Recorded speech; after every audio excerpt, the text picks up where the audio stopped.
Okay, guys, just going to preview the Wednesday night meeting in Launceston. No idea what the date is actually.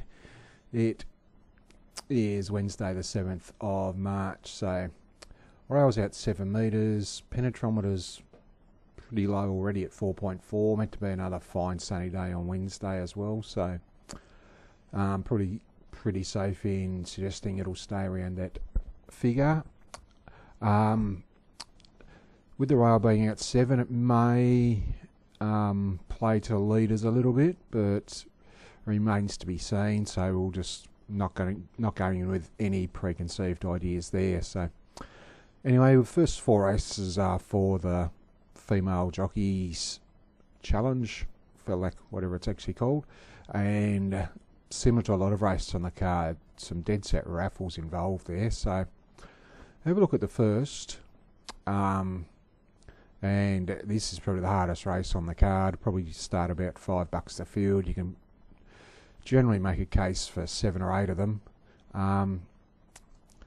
Probably from my perspective, the one thing I keep coming back to is probably, there's a speed map thing. Is this been done here? Just to get an idea. So if we have a look here, like Shilly Billy, drawn 2, it'll race on speed. She's a Miss Scandalous led last time. Boart generally races in the first 3 or 4. Kelly's Diva generally goes forward. Elagatano generally goes forward. Miss 2 Pairs, I'd imagine, will be in the first couple. Sunday Side always presses forward. And Gemini led last time, and won. So you'd imagine it'll be pressing forward. So does this just show like there's going to be a fair bit of tempo in this, especially with a few out wide, likely to go forward, so that should ensure that they do run along. And for that reason, I'm probably just going to shop for a bit of value in a couple in the form of Bill Ryan's got a couple here in Osborne and Sentimental Dream, who are both coming back from 2 years off. Sentimental Dream's had 3 runs back now, and last run wasn't too bad actually. He was 3 deep the trip and boxed on okay. Today draws barrier 1. So even though on that speed map it shows he's going to get well back, like I'd imagine it probably be certainly 6th or 7th on the fence with a few caught out wide. So if the gap appears, I expect to see him sort of there, and you'd imagine with the solid tempo that's likely there'd be a few dropping off, so hopefully can angle out at the right time. And there's another one here, just when I looked at the odds I thought, silly price saving, looking at getting about $7.50, $8 Sentimental Dream. And Mariah's Magic was one who made a bit of ground last time, and you're getting sort of near $20, might be worth a few coins. Said I'm not potting the on speed ones at all. A Boart, Miss 2 Pairs. So Miss 2 Pairs is dropping back from the Vamos stakes into, like what's this, a benchmark 58 grade. George's Gamble was probably one as well. He had about a year off and was okay first up in Hobart. And whilst he's been regarded as a bit of a non-winner, what's his record? You can see he's had 23 starts for 1 win and 11 placings. He generally never races badly. You can see track and distance. He's, 4 of 7 placed.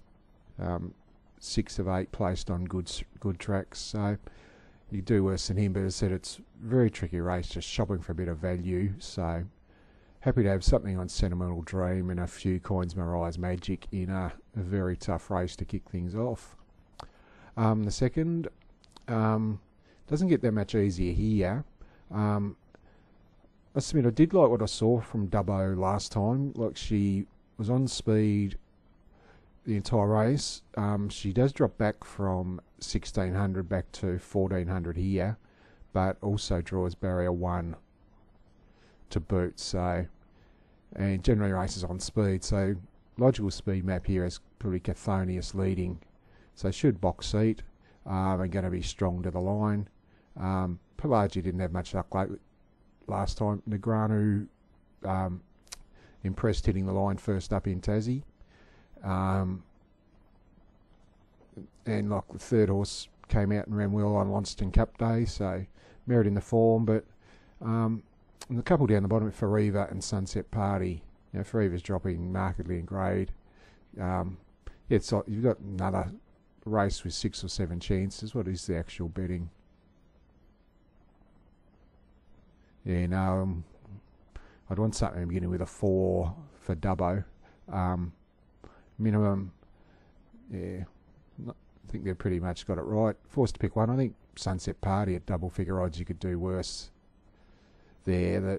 But Dubbo on top, but not at that price. So forced to pick one based on the odds, Sunset Party. But once again, a very tricky little race. So the third, probably maiden class 1 over the mile, and it's a pretty thin race if truth be told. If we have a look at the betting just to get a guide, obviously we've got a couple up the top, well in the market. Like you've got Glenville went round in the Oaks and ran last, but obviously she's going to be strong late, and Boss Cat and the Auditor both in the mix. But the one I'm actually quite happy to back is Glory Blaze. Let's go have a look here. It's drawn the outside gate, and it has actually had a bit of a strange prep. So just have a look at the speed map here.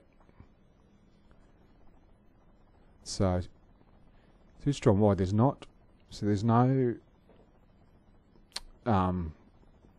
regular leaders or on-pace horses in the race. So despite drawing the outside, I can see it pressing across, and Raquel Clark's exceptional judges tempo, and especially with on-speed horses, so very happy to be on there.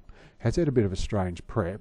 You can see he resumed over 1400 in Launceston, then went to 11, then to 12, and now he's stepping to 16. But I'll just have a look at his last run. And he definitely raced like a horse, looking at the brown and gold checks.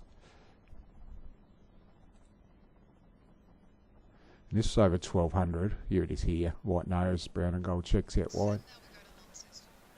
And we're just about...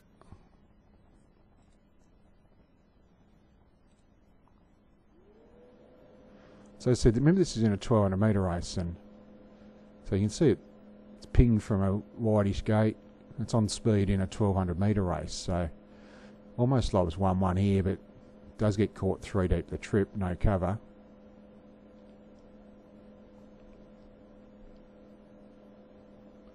You can imagine in a slower early tempo, despite drawing 11, it'll be able to sail across, and if something wants to keep the front, can camp outside it, if not roll to the front.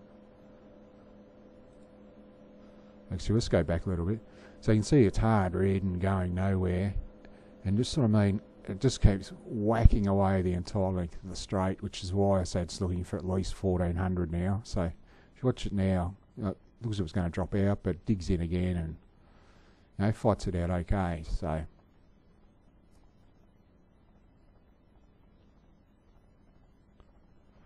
and that was obviously a much tougher race as well. So yeah, so even though normally you'd have concerns about jumping from 1200 to 1600, it's fourth up. Also had a couple of trials prior to resuming, so it's got a bit of racing under its belt. It's won over the distance. We'll race on speed in a race without too much tempo, so pretty happy to be on. And I think the price is about right as well. So Glory Blaze in race 3 is probably the first one I'm half keen on. In the fourth, another tricky race here. You've got horses coming back in distance, and you've got Detuxa Dragon, who is good. He beat a very handy horse on Launceston Cup Day. In sort of similar type of grade. I think he's a benchmark 62, isn't it? Yeah, so was in a maidenness class 1, beat WT and Dubbo home. And with the claim, he doesn't get in too badly. He carries the same weight. But you also go for it. Kalalo, both the Adam Trinder horses are ticking over well but drawn awkwardly. There's one here, Acronym. This is purely based on a speed map basis. Like nearly all of these horses get back, every single one of them. Acronym did blow the start by about 4 lengths the other day, but they did have a hold up for about 3 or 4 minutes behind the barriers. So if you can have a look like at a regular rider back on Siggy Car, generally led set outside the leader. Never think of her as a miler, but she ran 4th in Launceston about 6 weeks ago, beating 0.7 of a length over this trip. Then led in Class 3 and gets back into a benchmark 62 here. So, and the run on Cup Day wasn't that bad. Like blew the start with about 4 lengths and got beaten 2.3. So, and if we just have a look, race 4, what's going on here? Yep, so we'll click on the speed map. Oh, yep. And it sort of illustrates it better than any of my words can, like his Acronym. You see nothing else has got a racing pattern of being on speed whatsoever. So as long as she jumps, like I'm prepared to put last time down to, had an apprentice on, they had about sort of 4-minute wait behind the gates. So we'll just have a... Is going to be the last. So she's a grey horse. I think she draws towards the middle somewhere. They will jump in a second here, surely. You see you've got rider jockeys behind here, hence the hold up. So, yep, so there she is there. So she's normally pinged to the front, but she's what, 3 lengths behind those horses. So, and actually, you see she's very one-paced, which is why racing style's on speed, but she does box on okay in the straight. Doesn't get beaten that far.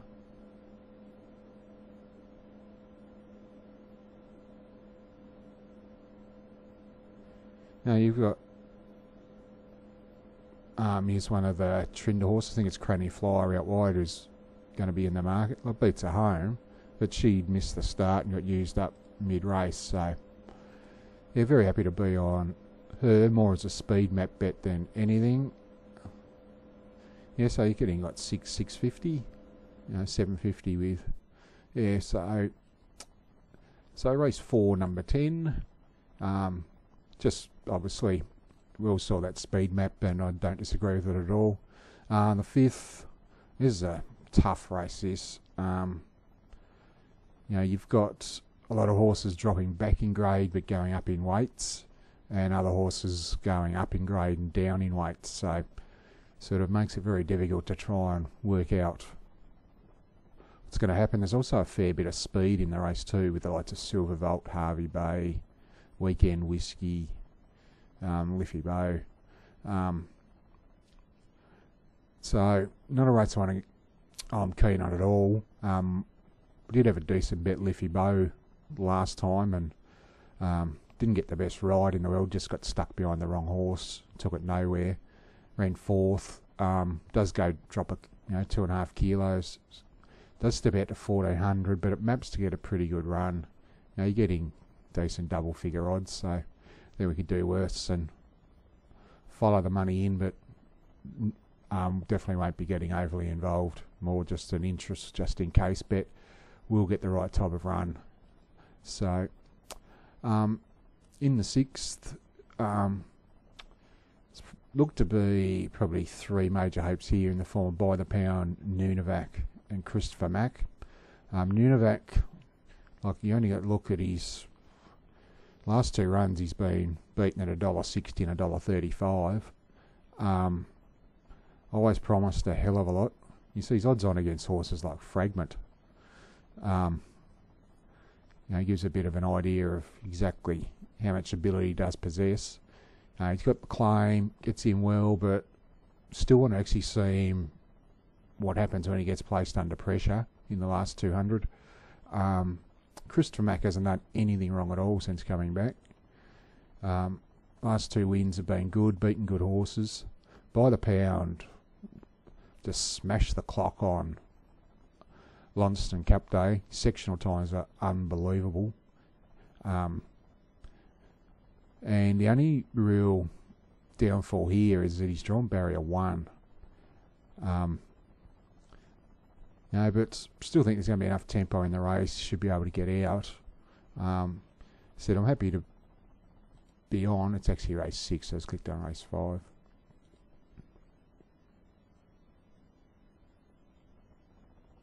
So by the pound, it's a horse who needs momentum. If we just have a look at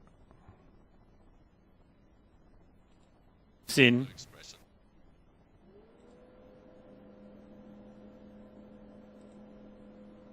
So here he is, he's struck him on the fence here. If we just watch him from here on in the green and white colours.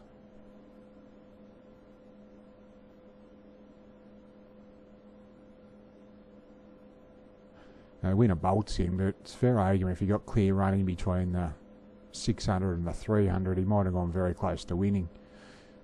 We just keep an eye on him, like still swinging on it, nowhere to go. Liffey Bow's in the race here as well.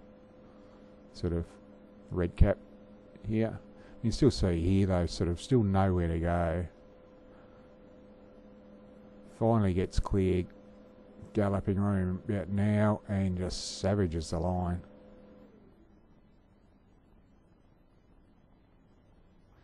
Actually, while I watched that, I think he should have actually won. So, yep. So very happy to be on there, despite drawing barrier 1. Just betting that the runs come at the right time. And Nunavac, he's always had huge reps on him, but as I said, I still want to see him actually put his hand up when asked. So we'll stick with by the pound in race 6.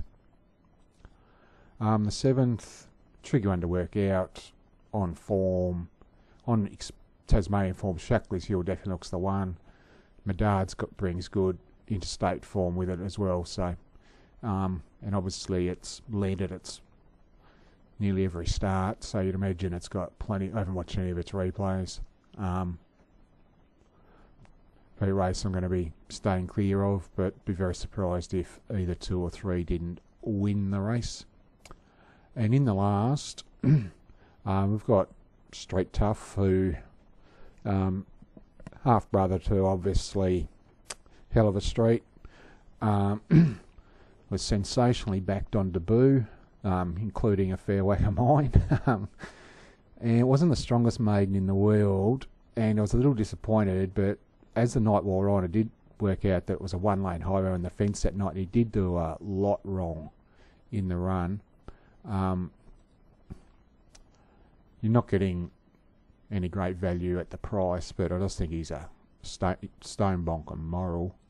Might just go watch that replay of his debut run.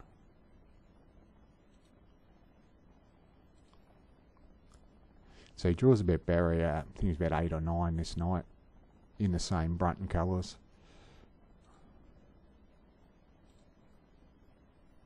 It's a little bit slow to begin. So there he is there, and now he works up around them. And he just hangs in from about the 600 metre mark onwards, and so he's worked 3 deep the trip. And so he dropped behind him here, and this I was a little disappointed here that the 2 leaders got away on him. But if we watch him in the straight, you can just see he just hangs in, can't get into him. And again.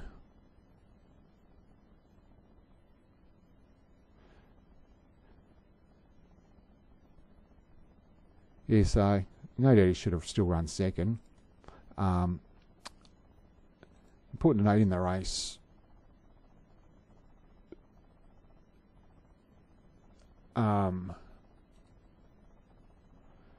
here, like the hard one to line up's GG's. lucky girl. Did try well in at Longford, bolted in. So tough one to line up, but very happy to be on. Street Tough. Stablemate's actually been scratched. Pretty good lead. Jason Maskell just flying. At the moment, he'd probably win on one of Vern Pokes. He's going that well.